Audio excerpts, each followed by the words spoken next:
when I was 9, I lived in Aurora, Colorado. Jealous much. And we lived in the suburbs. We lived in a subdivision called the Dam East. It was right across the street from the goddamn fucking West. I kid. It's just a joke I tell about that. But anyway, so we lived, our house was right at the top of this very long incline, sort of down a hill, and then it just immediately was this very sharp left turn. And this summer, in particular, I was 9 years old, and I was really experiencing my first real independence. I had this Lady Schwinn bike that I loved. It was bright green, and it had one of those banana seats that was white, and it had the daisies on it, right?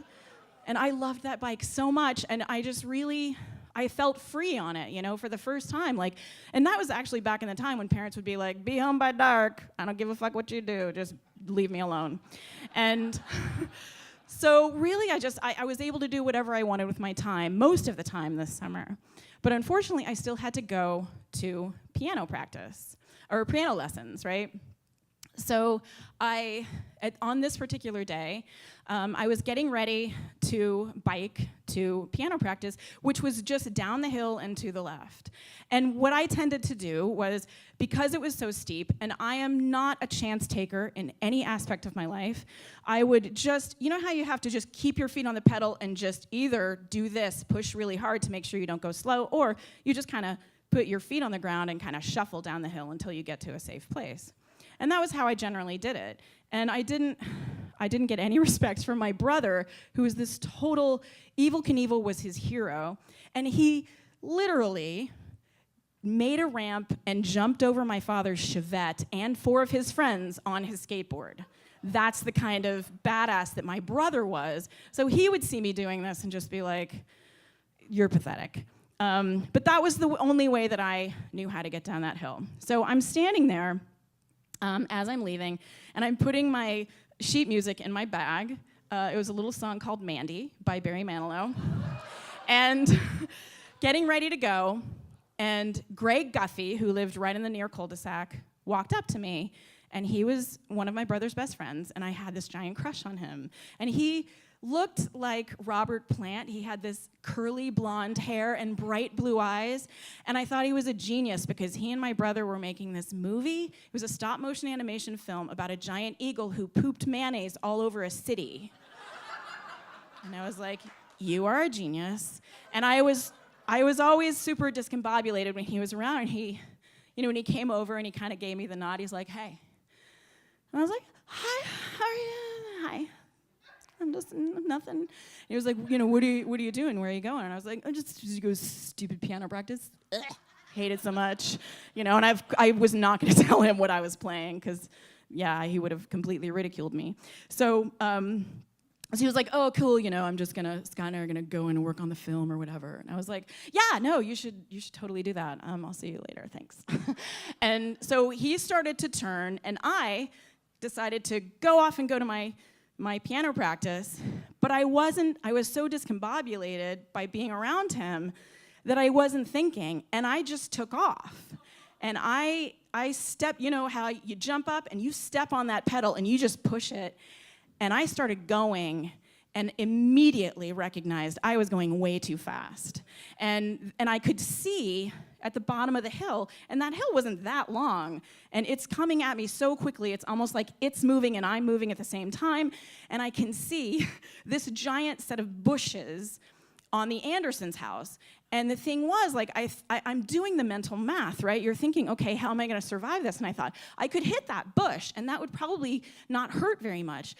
But I sold the Andersons a bunch of M&Ms to make money for a choir concert, and then I ate the M&Ms before I delivered them to them. So in my head, I'm thinking, like, I can't stop there. So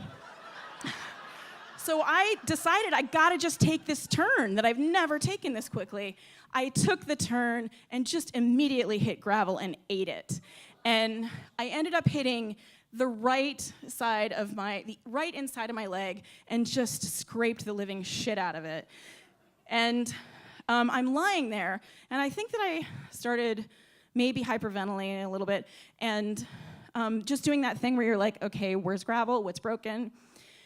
But as I'm lying there, I start to hear footsteps, and I look up, and Greg Guffey, in his little white shorts with the striping up the side, and his tube socks, is running in slow motion down the hill. And he shows up, and he's like, "Are you okay?" And I was like, "I went to the hill, and it was a dirt, just good, I don't know." Like, you did that thing where you just completely can't talk. And he saw that I was crying, and I could see how uncomfortable he was. And I don't know if it was just to do something to make me stop crying, but he reached one arm under my back and the other arm under my knees, and he picked me up. And he turned around and he started running toward my house. And I was thinking, I was in pain, and I was like, maybe my leg is gonna have to be amputated. But Greg Guffey is carrying me home right now. I need to talk to Melanie Messino this minute. And I wish that people could take, I was so overwhelmed. I was just like, I don't know what's gonna happen to me. I might have to go to the hospital, but it doesn't matter because Greg Guffey is carrying me home. And he brings me home, and he sets me down on our front steps. And my brother had been covered in blood all the time, right? So it never shocked my mother.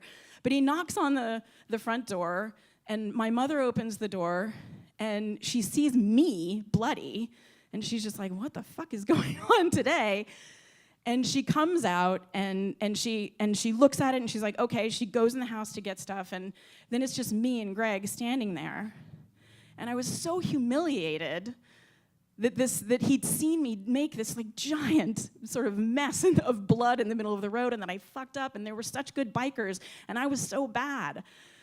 And he said, you really ate it. And I said, and I was like, I know.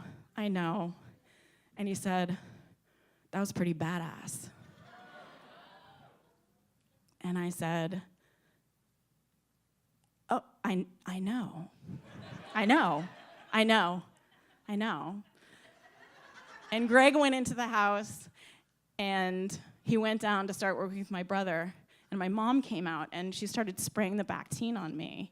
And it hurt so much, but I sat there just trying to think of all the ways that I could injure myself that summer. Thanks.